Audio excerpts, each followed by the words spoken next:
انسان کو یہ تحفظ ہوتا ہے کہ جتنا پیسہ میں کما رہا ہوں گورنمنٹ اس کی حفاظت کرے گی، مجھ سے وہ کوئی پیسہ چھینے گا نہیں۔ آج حکومت کو یہ اعتراض ہوتا ہے کہ لوگ اپنا پیسہ شو کیوں نہیں کرتے؟ اور بھائی لوگوں کو ڈر ہے اگر لوگوں نے شو کر دیا تو وہ سیو نہیں رہیں گے۔ میں ایسے کروڑ پتی تاجروں کو جانتا ہوں اب تک اکاؤنٹ نہیں کھلوایا انہوں نے۔ میں کہتا ہوں کیوں اکاؤنٹ نہیں کھلوایا؟ بھائی گورنمنٹ کو شو کر دیں گے، گورنمنٹ نہیں چھوڑے گی ہمیں۔ گورنمنٹ کا کام تھا کہ آپ کو سیکیورٹی دینا، اب گورنمنٹ ہی سے لوگ سب سے زیادہ ڈر رہے ہیں۔ وہاں نہیں ڈرتے یورپ میں، اس کی وجہ یہ نہیں کہ وہاں سیکیور ہے، اس کی وجہ تمہارا باپ بھی دے گا۔ گورنمنٹ کو پتہ چل گیا نا ایسی کی تیسی کر دے گی، تو قانون مضبوط ہے نا، اس لیے اب تو وہاں ہر چیز آن لائن چل رہی ہے، وہ پیسے لے کے گھومتے ہی نہیں۔ تو ایسا گرفت ہے کہ آپ پیسہ چھپا ہی نہیں سکتے، اور چھپانے کا مطلب کیا ہے کہ وہ جو ٹیکس کٹے گا کٹے گا۔ پھر کوئی پوچھ نہیں سکتا کہ میں 1 کروڑ روپے کما رہا تھا، ہر سال میری تنخواہ سے آپ نے 43 لاکھ روپے کاٹے ہیں، تو کائنڈلی میرے تو 7 نسلوں میں بھی نہ میں اتنے کا علاج کراؤں گا، تو کس بیس پہ آپ کاٹ رہے ہو؟ تو کہیں گے آپ ہی کو ریٹرن کیا جا رہا ہو۔ وہ یہ نہیں کہہ سکتا مجھے تو کوئی ریٹرن نہیں کیا جا رہا۔ ہمارے نبی نے کیسی پیاری حدیث ہے، جب آپ صلی اللہ علیہ وسلم نے حضرت معاذ بن جبل کو یمن کا گورنر بنا کے بھیجا، آپ نے فرمایا تم ان کے مالدار لوگوں سے سال میں 1 دفعہ 2.5% لوگے، سال میں 1 دفعہ کتنا؟ 2.5، اور ہر چیز پہ نہیں، صرف ان 4 چیزوں پہ جو گرو کرتی ہیں۔ سونا ہے کسی کے پاس، چاندی ہے کسی، کیونکہ یہ چیزیں روکنا غلط ہے نا، سرکولیٹ ہونی چاہیے نا، صرف مالدار لوگوں سے، اور آپ نے فرمایا انہی سے لے کے اسی وقت انہی کے غریبوں میں ڈیوائڈ کر دینا ہے۔ یؤخذ من اغنیائہم وترد الی فقرائہم، فرمایا ان کو بتا دینا تمہارے مالداروں سے یہ زکوٰۃ لی جائے گی اور تمہارے ہی غریبوں میں ڈیوائڈ کر دی جائے گی۔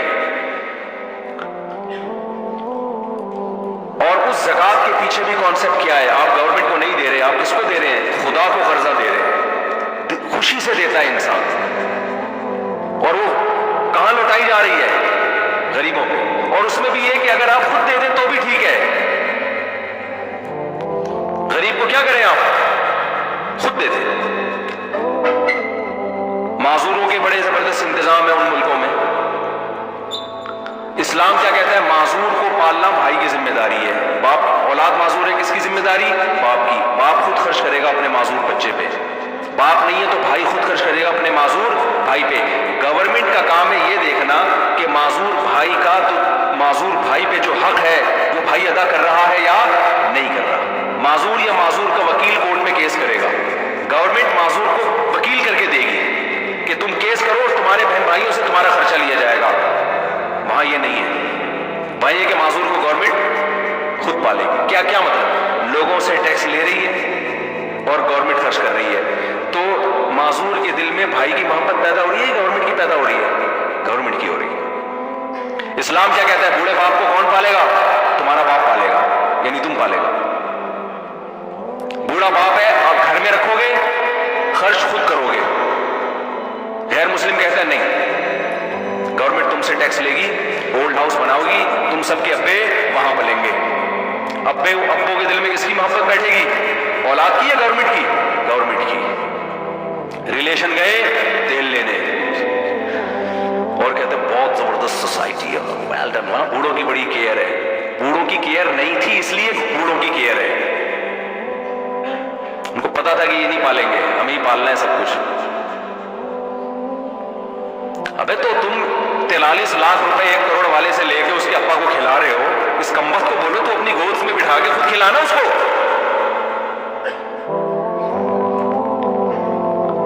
اور وہ شوق سے کھلائے گا، اس کے ابا ہیں۔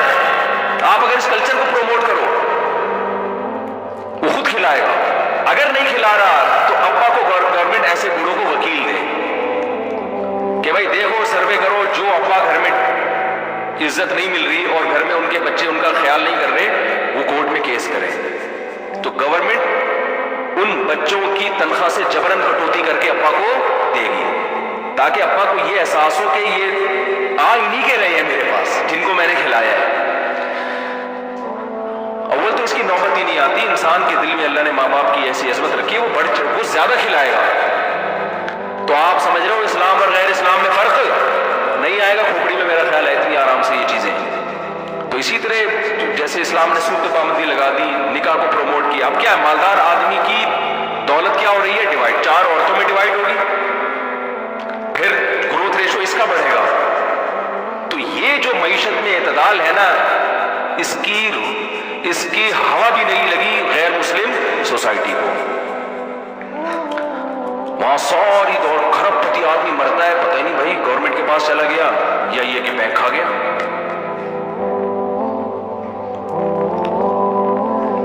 تو میں بات کو جلدی سے ختم کرتا ہوں سمیٹ کے کہ جب اللہ قانون بناتے ہیں نا میرے بھائی، تو کسی ایک کا فائدہ اس میں نہیں دیکھتے، اجتماعی فائدہ دیکھتے ہیں اور اس کو نافذ کر دیتے ہیں، تمہیں عمل کرنا ہے اس لیے قانون اللہ کے مانا کرو، اس میں تمہارا فائدہ ہے. اللہ کے علاوہ کسی کو فالو کرو گے نا بھائی، چند لوگوں کے مفاد حاصل ہو رہے ہوں گے، لیول بڑے خاندانی پہ، لیول تو ایکچولی یہ مولوی پرانے زمانے کے تقیہ نوسی ہم پہ پرانی باتیں کر رہے ہیں. اسلام پرانا ہے لیکن آیا قیامت تک کے لیے. اللہ کا قانون پرانا ہو یا نیا ہو اس سے فرق نہیں پڑتا، کیونکہ اللہ کا علم قیامت تک کے لیے. تو یا تو اللہ بھی پرانا ہوتا نا اور اس کو جدید حالات کا علم نہ ہوتا، پھر ہم کہتے ہیں یار اللہ میاں نے اس زمانے کے لحاظ سے نازل کر دی. اللہ میاں کو آج کا تو پتہ ہی نہیں تھا کہ آج کل گٹکا کتنا ضروری ہے سوسائٹی کے لیے، آج کا ٹینشن ختم کرنے کے لیے پینا پلانا ضروری ہے. اس زمانے میں وہ ٹینشنیں تھوڑی تھی. اللہ میاں نے ایسی، بھائی اللہ میاں کا علم کیا ہے، وہ وسیع ہے. اور ایک آخری بات کر کے بیان ختم کرتا ہوں کہ خوب سمجھ لو، جب تک گھروں میں اللہ اس کے رسول کے قانون کو فالو نہیں کرتے نا، وہی ڈپریشن پیدا ہوگی جو غیر مسلم کنٹریز میں ہے. کیونکہ آپ صبح و شام لڑتے رہو گے کہ کس کو فالو کرنا ہے ہم نے. عورت اپنے حقوق کھینچے گی، مرد اپنے، کیونکہ ایک چیز پہ جمع تو ہو نہیں رہے نا، ایک چیز پہ جمع تو ہو نہیں رہے کہ بھئی اس سے فیصلہ، جب آپ کا جھگڑا ہوتا ہے تو فیصلہ خود کرتے ہیں یا کسی تھرڈ پارٹی سے کرواتے ہیں، ثالث سے کرواتے ہیں؟ اگر خود کرتے ہوتے تو جھگڑا کیوں ہوتا؟ بھائی ذرا سا اختلاف ہوتا، دونوں بیٹھ کے حل کر لیتے بھی یہ تو جھگڑا تو ہوگا وہاں جہاں دونوں سے فیصلہ نہیں ہو رہا، دونوں کی ایک ٹاسک پہ جمع نہیں ہو رہے، تو وہاں کون کرے گا؟ ثالث. اب ثالث جو کرے گا وہ بھی کسی قانون کا پابند ہوگا یا نہیں ہوگا؟ اگر وہ ریاست کے قانون کا پابند ہے تو ریاست کا میں نے آپ کو بتا دیا کہ ریاست نہیں دیکھتی انسانوں کی کیا ہے، ریاست میں چند لوگوں کے، ریاست میں اگر اسمبلی میں خواتین زیادہ ہوں گی تو عورتوں کے حقوق پاس ہو جائیں گے، مرد زیادہ ہوں گے تو مردوں کے ہو جائیں گے، اور اگر کسی اور بین الاقوامی طاقت کا آپ کے اوپر زور ہوگا تو پھر وہ قوانین پاس ہوں گے جو ان کے فائدے میں جا رہے ہوں. ابھی جو خواتین کے حقوق کی بات کی جا رہی ہے نا کورٹ میں، ایک حقوق تو وہ ہے جو اسلام نے دی، ان کی تو ہم بھی بات کرتے ہیں، ایک حقوق وہ ہے جو یورپ مسلط کر رہا ہے، اہل مغرب مسلط کر رہے ہیں ہمارے فیملی سسٹم کو تباہ کرنے کے لیے. تو وہ حقوق نہیں ہے، وہ اصل میں آپ کے خاندانی نظام کو تباہ کرنے کی کوششیں ہیں. ان میں ہمارے جو اسمبلی میں بیٹھے ہوئے حکمران ہیں وہ بھی نہیں چاہتے کہ یہ قوانین ہمارے ملک میں ہیں، ان کو پتہ ہے اس سے ہمارا گھر بھی تباہ ہو سکتا ہے، لیکن وہ پھر بھی کیوں نافذ کر رہے ہیں کہ دباؤ کس کا ہے؟ اوپر کا دباؤ ہے، ادھر کا دباؤ ہے. تو اگر وہ اللہ رسول کو فالو کرنا شروع کر دیں تو اس دباؤ سے کیا ہو جائیں گے؟ نکل جائیں گے. بھائی ہم تو خدائی قانون کیسے چینج کر سکتے ہیں؟ یہ تو ہو نہیں سکتا. تو اب میں آپ سے عرض کرتا ہوں کہ گھروں میں بھی اولاد جب تک ماں باپ کو وہ حقوق نہیں دے گی جو اسلام نے دی ہیں، اس وقت تک اولاد اور ماں باپ کا جھگڑا ختم. بولتے کیوں نہیں یار، چپ کیوں؟ نہیں ہو سکتا. بھائی بہنوں کا جب تک وہ حقوق جو اسلام نے دیے وہ ان کو پتہ ہی نہیں ہوتا کہ کیا ہے. دیکھو گھر کے مرد کا کے بارے میں اللہ نے عورت کو حکم دیا کہ اس کا احترام کریں. وَلِلرِّجَالِ عَلَيْهِنَّ دَرَجَاتٌ. آج بہنوں نے گھر کے بھائیوں کا ادب کرنا چھوڑ دیا ہے، تمیز سے بات کرنا چھوڑ دی. میں عورتوں سے ایک بات کہتا ہوں کہ اللہ نے ہماری سوسائٹی میں مرد جتنا بھی کیا گزرا ہو، اگر عورت اس کو عزت دینا شروع کر دینا گھر میں بھائی کو کہ یہ میرا بھائی ہے، اس کے سامنے زبان نہ چلائے، خدا کی قسم آپ کے تحفظ کے لیے جان دے دے گا وہ کہ مجھے اپنا بھائی سمجھتی ہے، بڑا سمجھتی ہے. لیکن یونیورسٹیوں میں لڑکیوں کو بدتمیز بنایا جا رہا ہے کہ تم اپنے رائٹ کے لیے لڑو. پہلے مائیں سکھاتی تھی، سوسائٹی سکھاتی تھی بھائی بھائی ہے نا، مرد ہے، یہ تمہاری شادی کا بھی ذمہ دار ہے. کل اگر تم پر شوہر نے ظلم کیا تو پیچھے کون کھڑا ہوگا؟ سالے ہوتے ہیں نا، سالے، یہ کھڑا ہوگا تمہارے لیے. کل طلاق ہو گئی تو پیچھے کون سپورٹ کرے گا؟ یہ سپورٹ کرے گا. لہذا یہ کبھی کڑوی کسیلی بات کرے، بدتمیزی کرے تو مرد سمجھ کے کہ گھر کے مردوں کا احترام کرنا چاہیے، یہ سمجھ کے کیا کر لینا، برداشت۔ تو مرد قربانیاں دیتے تھے، زندگی بھر طلاق یافتہ بہنوں کو پالتے تھے، ان کے بچوں کو پالتے تھے۔ ہم تو دیکھتے ہیں باہر جا رہے ہیں بہنوں کے لیے گفٹ بھیج رہے ہیں، لیکن جب عورت نے بدتمیزی سیکھ لی، تم کون ہوتے مجھے پوچھنے والے، میں کہاں جا رہی ہوں، وہ چھمک چھلو بنی ہوئی جا رہی ہے کہیں، 11 بج رہے ہیں 11:30 بج رہے ہیں، بھائی نے پوچھ لیا بھائی کہاں جا رہی ہے، تم کون ہوتے ہو، میری لائف میں انٹرویو فلم میں یہی دیکھا تھا اس نے، تم کون ہوتے ہو؟ تو شروع میں تھوڑی بہت لڑائی ہوگی، پھر آدمی چھوڑ دیتا ہے، بھائی جا تو اپنی لائف گزار۔ اس کے بعد وہ کسی قسم کا تحفظ دینے کے لیے تیار نہیں ہوتا، پھر عورت کہتی ہے ہمیں آپ کے تحفظ کی ضرورت نہیں ہے۔ آج یورپ میں بھی عورت کو مرد کے تحفظ کی ضرورت ہے، حکومتیں عورت کو تحفظ نہیں دے سکتی۔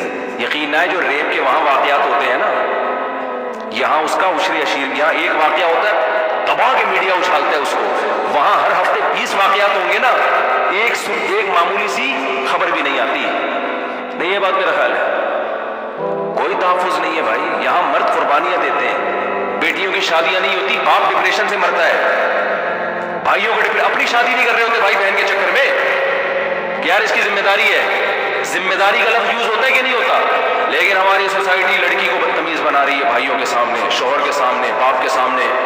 لہذا مردوں کا جو عورت سے ایک ریلیشن تھا، ماں بیٹے والا، بیوی شوہر والا، بہن بھائی والا، وہ مارکیٹ سے کیا ہو رہا ہے، بولو، شارٹ۔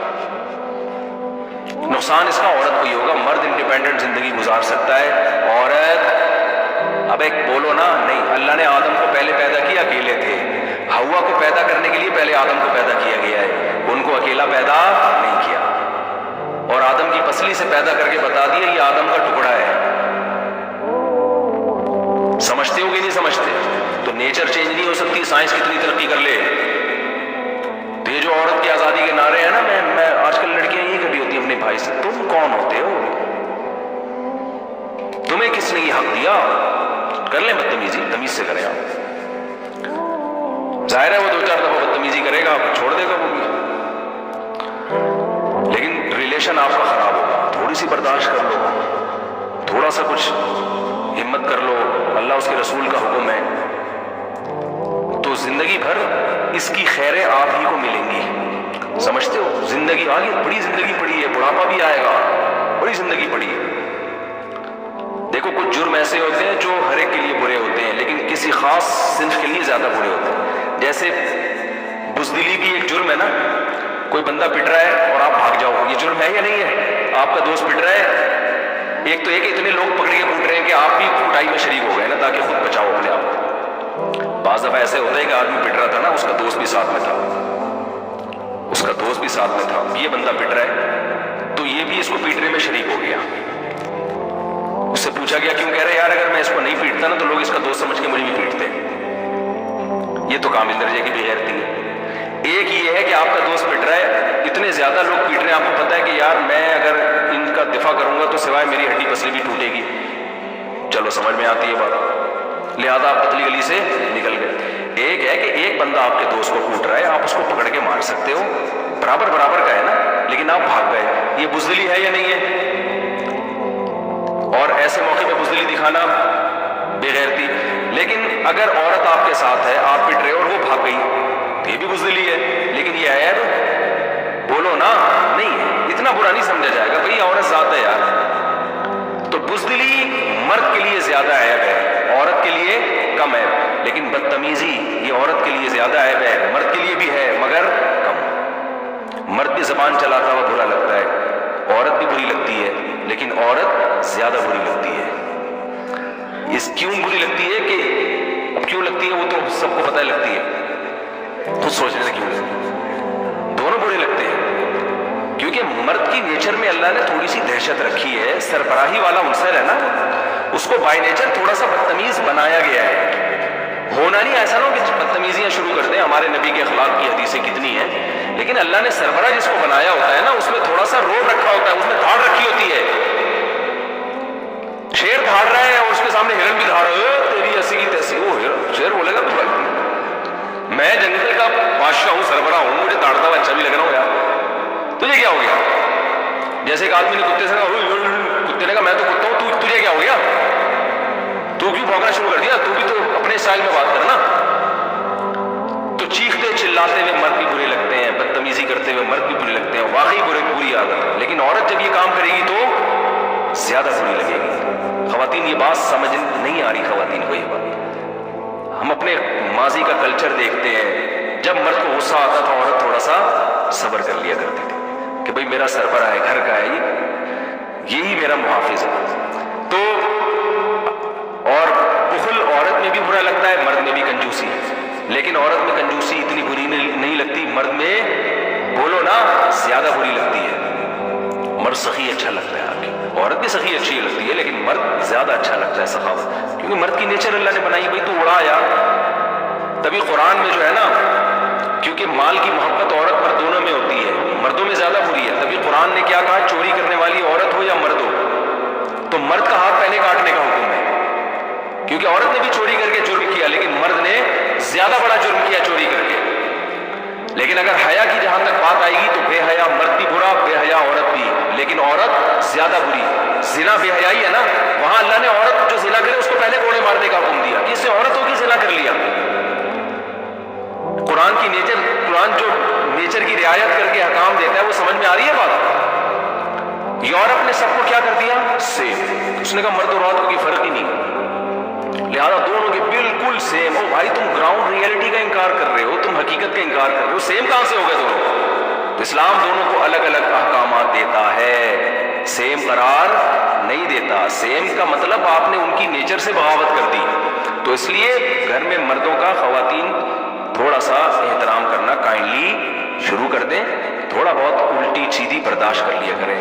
اور میں جو یہ بیان کر رہا ہوں, خواتین بہت نیگیٹو کمنٹس کرتی ہیں, کچھ اسکالر خواتین کو خوش کرنے کے لیے انہی کی باتیں کرتے چلے جاتے ہیں. تو میں نے بتایا اسلام کی سچائی یہی ہے, حسن یہی ہے کہ وہ احکام پارسل کرو جو اللہ نے دیے ہیں, ٹھیک ہے نا.